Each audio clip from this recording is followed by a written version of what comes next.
વંદે ગુજરાત.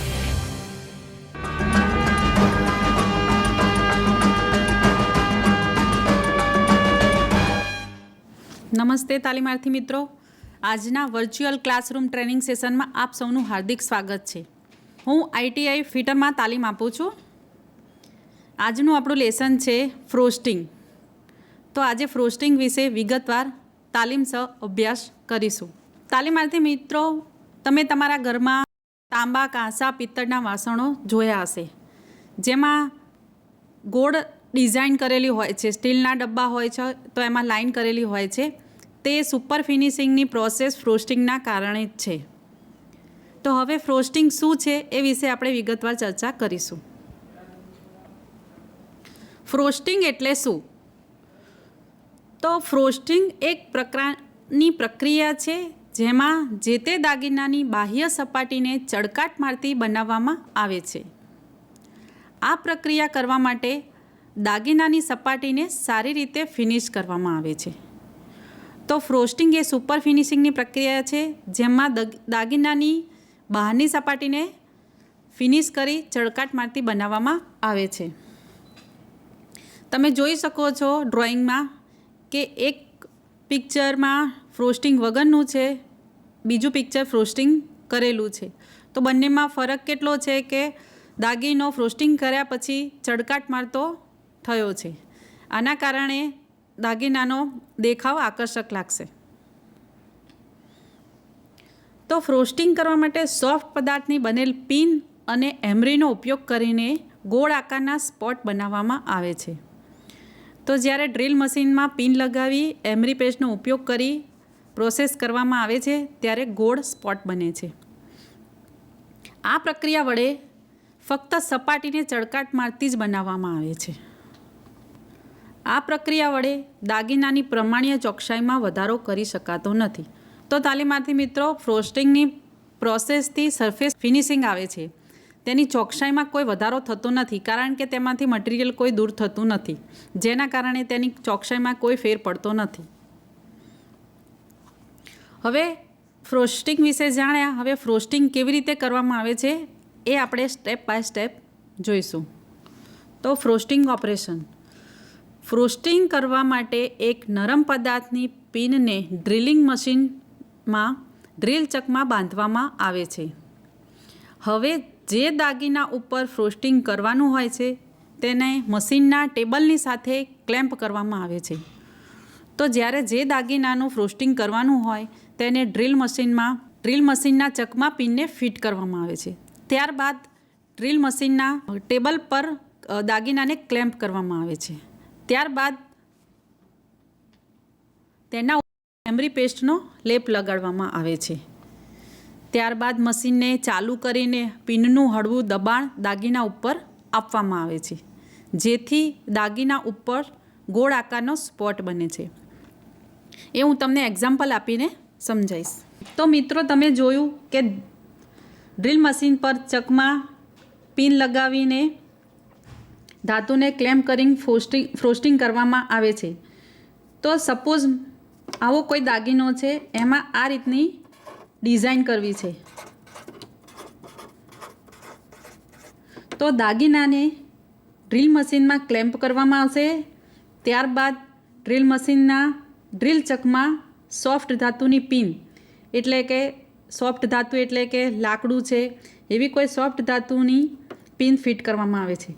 ત્યારબાદ આ ક્લેમ્પ કરેલ દાગીના પર એમરી પેસ્ટ લગાડવામાં આવે છે.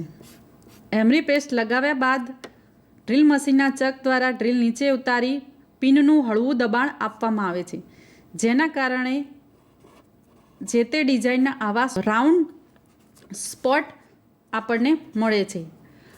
ધાતુ અને ડ્રિલ મશીનમાં લગાવેલ પિન બંને કોન્ટેક્ટમાં આવતા નથી, કારણ કે એ બંનેની વચ્ચે એમરી પેસ્ટ છે, જેના કારણે ધાતુ પર સારું એવું ફિનિશિંગ મળે છે, તેમજ તેની ચોકસાઈમાં ફેર થતો નથી. આ રીતે ફ્રોસ્ટિંગ કર્યા બાદ હવે દાગીનાની દિશા બદલીને, એટલે કે આગળ પાછળની સ્થિતિ બદલીને દાગીના પર સંપૂર્ણ બધી જગ્યાએ ગોળ આકારના સ્પોટ બનાવવામાં આવે છે. આમ કરવાથી સપાટીના ચળકાટમાં વધારો થાય છે અને તેનો દેખાવ પણ સારો થાય છે. તો મિત્રો, આ રીતે ફ્રોસ્ટિંગની પ્રોસેસ કરી દાગીનાની બધી સાઈડ આ રીતે સ્થિતિ બદલીને તેની પર સ્પોટ બનાવવામાં આવે છે, જેથી તેનો દેખાવ પણ સુંદર થાય છે અને તેના ફિનિશિંગમાં પણ વધારો થાય છે. આ સિવાય ફ્રોસ્ટિંગ કરવા માટે અનેક પ્રકારની કાર્બોરેન્ડમ સ્ટિકનો ઉપયોગ પણ કરવામાં આવે છે અને અનેક પ્રકારના મશીન ટૂલ્સ તેમજ રીતોનો ઉપયોગ ફ્રોસ્ટિંગ કરવા માટે કરવામાં આવે છે. તો તાલીમાર્થી મિત્રો, અહીંયા ડ્રોઈંગમાં તમને જે દેખાય છે તે ફ્રોસ્ટિંગ કરવા માટેના ટૂલ્સ છે તેમજ તેની મશીનરી છે. અલગ અલગ ટૂલ જે દેખાડવામાં આવ્યા છે તે ટૂલ છે. આ બધા ટૂલ્સનો અલગ અલગ ઓપરેશન અલગ અલગ હેતુથી કરવામાં આવે છે. અહીં ડ્રોઈંગમાં તમે જોઈ શકો છો કે ફ્રોસ્ટિંગ કરવા માટેના ટૂલ છે તેમજ ફ્રોસ્ટિંગ કર્યા બાદ સપાટી કેવી લાગે છે તેનો ડ્રોઈંગ છે. અન્ય એક ફ્રોસ્ટિંગની રીતમાં સ્ક્રેપિંગ કરેલી ધાતુની સપાટીને હેન્ડ સ્ક્રેપર વડે ચમકાવવામાં આવે છે. ફ્રોસ્ટિંગ પ્રક્રિયાને દાગીના ઉપર સમાંતર રેખાઓ બનાવવાની પ્રક્રિયા પણ કહેવામાં આવે છે. તો તાલીમાર્થી મિત્રો, આપણે ડ્રીલ મશીનથી ફ્રોસ્ટિંગ કરવાની રીત તો જોઈ, પરંતુ તેના સિવાય પણ સ્ક્રેપર દ્વારા ફ્રોસ્ટિંગ કરી શકાય છે. તેને ફ્લેકિંગ પણ કહેવામાં આવે છે. હવે કઈ રીતે ફ્રોસ્ટિંગ હેન્ડ સ્ક્રેપર વડે કરવામાં આવે છે તે વિશે આપણે જાણીશું. ફ્રોસ્ટિંગનો હેતુ. તો ફ્રોસ્ટિંગ કરવાથી સપાટીવાળી સપાટીઓ ઉપર ઓઇલ કે જે લુબ્રિકેન્ટ તરીકે વાપરેલ હોય છે તે જળવાઈ રહે છે. હવે તાલીમાર્થી મિત્રો, જ્યારે બે સપાટી એકબીજાના સંપર્કમાં આવે છે ત્યારે તે ફ્લેટ હોવાના કારણે તેમાંથી ઓઇલ સરળતાથી વહી જાય છે, જેના કારણે દાગીના પર ઘસારો પડે છે. પરંતુ જો ફ્રોસ્ટિંગ કરેલું હોય તો બે સપાટી વચ્ચે ઓઇલ કે લુબ્રિકન્ટ જળવાઈ રહે છે, જેના કારણે મશીન કે મશીનના પાર્ટ્સ લાંબો સમય સુધી ટકી રહે છે. તો મશીનના ભાગો માટે તે અગત્યનું છે કે લાંબો સમય સુધી લુબ્રિકેશન મળતું રહે. આકૃતિમાં બતાવ્યા મુજબ આ રીતે સમાંતર લાઈનો બને છે. તો સ્ક્રેપર વડે જ્યારે પ્રોસેસ કરવામાં આવે છે ત્યારે સમાંતર લાઈનો આ રીતે કરવામાં આવે છે. આ ડ્રોઈંગ કોઈ ઓટોમોબાઈલ પાર્ટ્સનું છે જેમાં ફ્રોસ્ટિંગ કરેલું છે, જેના કારણે બે પાર્ટ્સ એકબીજાના સંપર્કમાં આવે તો તેમના વચ્ચે ઓઇલનું પડ જળવાઈ રહે છે, જેના કારણે તે પાર્ટ્સની આયુષ્ય મર્યાદામાં વધારો થાય છે અને લાંબો સમય સુધી તે કાર્ય કરી શકે છે. હવે આપણે સ્ક્રેપર વડે ફ્રોસ્ટિંગ કઈ રીતે કરી શકાય તેની રીત વિગતવાર સ્ટેપ બાય સ્ટેપ જોઈશું. પહેલું છે સ્ક્રેપર હાથમાં પકડી હેન્ડલ ખભા પાસે રહે અને ધાર દાગીના ઉપર રહે તે રીતે ઊભા રહેવું. તો મિત્રો, તમે ડ્રોઈંગમાં જોઈ શકો છો કે કારીગરના હાથમાં સ્ક્રેપર છે અને તે દાગીના પર ફ્રોસ્ટિંગની પ્રોસેસ બતાવી રહ્યું છે. એટલે કે જ્યારે ફ્રોસ્ટિંગ કરવાનું હોય ત્યારે સ્ક્રેપરને દાગીના સાથે સ્ક્રેપરની ધાર અડાડી, સ્ક્રેપરનું હેન્ડલ શોલ્ડર સાથે અડાડી આ રીતે પોઝિશનમાં ઊભા રહેવું. ત્યારબાદ બીજા હાથ વડે વચ્ચેથી હેન્ડલ પકડી હેન્ડલ ઉપર દબાણ આપો અને ધાર દાગીના સાથે સંપર્કમાં રાખો. એટલે કે જ્યારે તમે સ્ક્રેપર વડે સ્ક્રેપિંગ કરો છો ત્યારે તમારા હાથનું દબાણ સ્ક્રેપર પર આપવું પડે છે અને તેને દાગીના સાથે સંપર્કમાં લાવવું પડે છે. હવે સ્ક્રેપરને ઉપરની તરફથી તમારા તરફ તમારા બિનપ્રબળ હાથથી નિશ્ચિતપણે ફેરવો.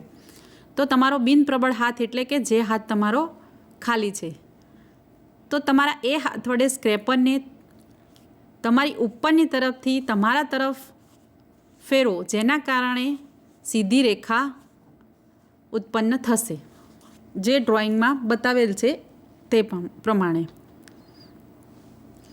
આ રીતનું પુનરાવર્તન કરો અને દાગીનાની ધારને આશરે 45 ડિગ્રીના ખૂણા પર વર્કપીસ પર સીધી લાઈન કરો. તો મિત્રો, જ્યારે તમે આ રીતે સ્ક્રેપર પકડી ઉપરથી નીચેની તરફ સ્ક્રેપર ફેરવશો તો સીધી લાઈનો દેખાશે, જેના કારણે સીધી લાઈન સમાંતર લાઈનો બનશે, જે તમારે 45 ડિગ્રીના ખૂણા પર વર્કપીસ પર બનાવવાની રહેશે. આ રીતે તમે પુનરાવર્તન કરશો તો તમને ડ્રોઈંગમાં બતાવ્યા મુજબનું ચિત્ર મળશે. હવે આ રીતનું ફરી પુનરાવર્તન કરો. હવે દાગીના પર સીધી રેખાઓ મળી ગઈ છે. હવે આ જ રીતનું ફરી પુનરાવર્તન કરીને દાગીનાની દિશા બદલીને ફરી વાર કરો, જેના કારણે તમને ક્રોસ લાઈનો મળશે. આડી લાઈન અને તેની ઉપર ત્રાંસી લાઈન રેખા ઉત્પન્ન થશે, જેના કારણે જોબની સપાટી પર આવી રેખાઓ ઉત્પન્ન થશે, જે આપણે ઉપર દાગીનામાં જોયું ઓટોમોબાઈલ પાર્ટ્સનું એવું ચિત્ર તૈયાર થશે. તો તાલીમાર્થી મિત્રો, આપણે ફ્રોસ્ટિંગ એટલે શું, ફ્રોસ્ટિંગ ઓપરેશન, ફ્રોસ્ટિંગનો હેતુ વિશે અભ્યાસ કર્યો. હવે ફ્રોસ્ટિંગ વિશે જે બી માહિતી મેળવી તેના પરથી આપણે આજે આગળના ઓબ્જેક્ટિવ પ્રશ્નો વિશે ચર્ચા કરીએ. ફ્રોસ્ટિંગ બીજા કયા નામથી ઓળખાય છે? તો ઓપ્શન છે A brazing, B casting, C ફ્લેકિંગ અને D એક પણ નહીં. તો ફ્રોસ્ટિંગને ફ્લેકિંગના નામથી ઓળખવામાં આવે છે. બીજો પ્રશ્ન છે, ફ્રોસ્ટિંગ કરેલ સપાટી લુબ્રિકેટિંગ ઓઇલને ખાલી જગ્યા. તો સપાટી લુબ્રિકેટિંગ ઓઇલને વહી જવા દેશે, જાળવી રાખશે, C બંને કે D એક પણ નહીં. તો જ્યારે ફ્રોસ્ટિંગનો હેતુ જોયો ત્યારે આપણે જોયું કે ફ્રોસ્ટિંગ કરેલી સપાટીના લીધે ફ્રોસ્ટિંગની બે સપાટીઓ વચ્ચે લુબ્રિકેટિંગ ઓઇલ જળવાઈ રહે છે, જેના કારણે જવાબ આવશે જાળવી રાખશે. ફ્રોસ્ટિંગને સામાન્ય રીતે ધાતુ સપાટીના ખાલી જગ્યા માટે કરવામાં આવે છે. તો આપણે એક ચિત્રમાં જોયું હતું કે ફ્રોસ્ટિંગ કરેલો પહેલો દાગીનો કેવો હતો, ત્યારબાદ કર્યા પછીનો દાગીના પર શું અસર આવી હતી. તો આકર્ષક દેખાવ, B મજબૂતાઈ, C ટકાઉપણું કે D એક પણ નહીં. તો ફ્રોસ્ટિંગ કરેલ સપાટી આકર્ષક દેખાવવાળી બને છે, ચળકાટ મારતી બને છે. તો જવાબ આવશે A આકર્ષક દેખાવ. હવે ઓબ્જેક્ટિવ પ્રશ્નો જોયા. હવે સબ્જેક્ટિવ પ્રશ્નો થોડા અભ્યાસ કરીશું. તો પહેલો પ્રશ્ન છે, ફ્રોસ્ટિંગની વ્યાખ્યા આપો અને તેના હેતુઓ જણાવો. તો ફ્રોસ્ટિંગની વ્યાખ્યા, ફ્રોસ્ટિંગ એક એવા પ્રકારની પ્રક્રિયા છે જેમાં જે તે દાગીનાની બાહ્ય સપાટીને ચળકાટ મારતી બનાવવામાં આવે છે. ફ્રોસ્ટિંગનો હેતુ, તો ફ્રોસ્ટિંગ કરવાથી સપાટ સપાટીવાળી સપાટીઓ ઉપર ઓઇલ કે જે લુબ્રિકન્ટ તરીકે વાપરેલ હોય તે જળવાઈ રહે છે. તો આગળ આપણે અભ્યાસ કર્યો કે ફ્રોસ્ટિંગના કારણે બે સપાટ સપાટીઓ વચ્ચે ફ્રોસ્ટિંગ કરેલું હોય તો ઓઇલ જળવાઈ રહે છે. જો ફ્રોસ્ટિંગ ના કરેલું હોય તો સપાટ સપાટીના લીધે ઓઇલ વહી જાય છે. તો ફ્રોસ્ટિંગ કરે હોવાને કારણે મશીન પાર્ટ્સને લાંબો સમય સુધી લુબ્રિકેશન મળતું રહે છે. ફ્રોસ્ટિંગની ઉપયોગિતા જણાવો. ફ્રોસ્ટિંગના કારણે મશીન પાર્ટ્સને લાંબા સમય સુધી લુબ્રિકેશન મળતું રહે છે અને તે સહેલાઈથી આંચકા અને અવરોધ વિના ફરી શકે છે. તો તાલીમાર્થી મિત્રો, ફ્રોસ્ટિંગ કર્યાથી મશીન પાર્ટ્સ પર લાંબા સમય સુધી લુબ્રિકેશન મળતું રહે છે અને તેના કારણે ઘસારો ઓછો આવે છે અને મશીન લાંબા સમય સુધી આંચકા અને અવરોધ વિના ફરી શકે છે. તેમજ તેની મેન્ટેનન્સમાં ખર્ચમાં પણ ઘટાડો આવે છે. તો ફ્રોસ્ટિંગની જરૂરિયાત કેમ પડે છે? ફ્રોસ્ટિંગ ના કરેલું હોય તો શું ફેર પડે છે? તો ફ્રોસ્ટિંગની જરૂરિયાત શું છે? તો મશીન કમ્પોનન્ટ્સ જ્યારે વર્ક કરે છે ત્યારે એકબીજા સાથે ચોંટીને ચાલે છે, એકબીજાના સંપર્કમાં રહે છે સતત, જેના કારણે ઝર્કવાળી મૂવમેન્ટ મળશે.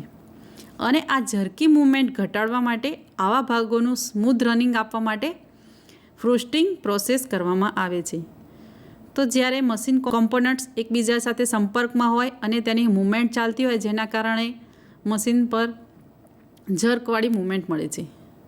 તો આવું ઝરકી મૂવમેન્ટ ઘટાડવા માટે ફ્રોસ્ટિંગ પ્રોસેસ કરવામાં આવે છે. જો ફ્રોસ્ટિંગ નહીં કરેલું હોય તો આ બે સપાટીઓ વચ્ચે ઓઇલની માત્રા જળવાશે નહીં અને ભાગો ઘસાશે, જેના કારણે મેન્ટેનન્સ વધી જશે. તો તાલીમાર્થી મિત્રો, આ સાથે આપણું ફ્રોસ્ટિંગ વિશેનું લેસન અહીં સમાપ્ત થાય છે. આશા રાખું છું કે મેં ફ્રોસ્ટિંગ વિશે આપને જે પણ માહિતી આપી એ આપ સૌને ઉપયોગી નીવડે. આભાર.